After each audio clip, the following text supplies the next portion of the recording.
Follow Me, A Call to Die, A Call to Live by David Platt, with an extended introduction by Francis Chan. Published by Tyndale House Publishers, Incorporated, Carroll Stream, Illinois. Introduction by Francis Chan. My personal journey. I did what everyone expected me to do. I planted a megachurch. I wrote a bestseller. I started a college, planted other churches, and spoke at conferences. But there was a big problem. I lacked peace. Based on what I read in the Word, there were too many inconsistencies. My lifestyle did not resemble the life of Jesus, and the church I read about in Acts seemed so foreign.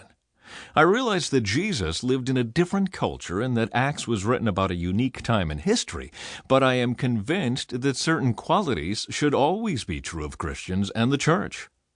It was no surprise to my wife Lisa and me when we sensed the Lord leading us on a new adventure. After 17 years of fruitful ministry in one city, our entire married life, we left some deep and irreplaceable friendships to enter the unknown. I don't recommend this to everyone. It is not God's plan for every person, but it was for us. Simi Valley no longer seemed like the place I was most needed for the spread of the gospel.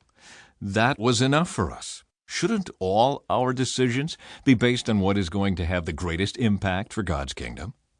I wrestled with the number of Bible-teaching churches in this small city. I struggled with having so many godly leaders in one church while other cities were lacking or completely overlooked. I was frustrated with my own inability to motivate people to structure their lives around disciple-making. I could fill a room and preach a sermon, but I couldn't figure out how to compel the people to leave that room and actually make disciples. I could generate excitement, but not urgency. I knew Jesus wanted more for his church, but I didn't know exactly what, and I didn't know how to lead them there. Looking back, I can see now that part of the problem was my example. We all know that it's difficult to teach our children to do something we are not modeling. I told people to make disciples while I spent my days dealing with problems and preparing sermons. I wanted the people to share their faith regularly, even though I rarely did. I expected the church to live adventurously while I continued my routine. Peace began flooding back to me when we sold our home, packed up the family, and headed for Asia. It's weird how uncertainty can actually bring peace, while ease causes the opposite. We chose Asia because I heard so many stories about the faith of the believers there. I wanted to witness it firsthand and see if the Lord was calling me there. I thought I might fit in better overseas and be better utilized in a different culture. Regardless of the outcome, I was enjoying the process. It was a rush to be in foreign countries, praying with my family and asking the Lord if He wanted us to stay. In many ways, it was a dream come true. We learned a lot while we were in Asia, but I concluded that the Lord was not done with me in America. He wanted me to take what I had learned from the believers in China and India and apply it here in the States.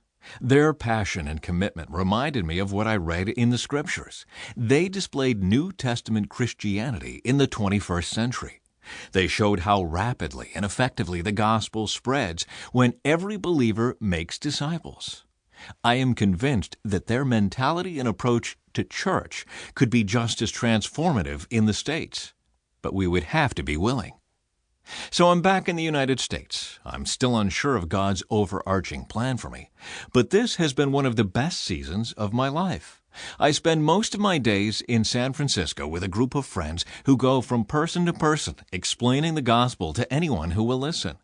A church is developing where disciple-making is central and unity is natural. We are quickly becoming a family. I have found that it is much easier to put aside disagreements with fellow soldiers who sacrifice to make disciples. I have more peace about my pursuit of those who don't know Jesus. I'm less of a coward. I have seen tremendous spiritual growth in my children. I love watching them share their faith and hearing their excitement when they witness the supernatural. We have seen God answer many prayers supernaturally. We are less attached to the world and more focused on eternity. My wife and kids are becoming more like Jesus, and our lifestyles more congruent with the New Testament. As my 16-year-old put it after our first outreach, it felt like we popped out of the Bible. The church I am part of is a work in progress, but it is headed in the right direction. It is becoming more and more like what I see in Scripture. There is life, love, sacrifice, commitment, and power.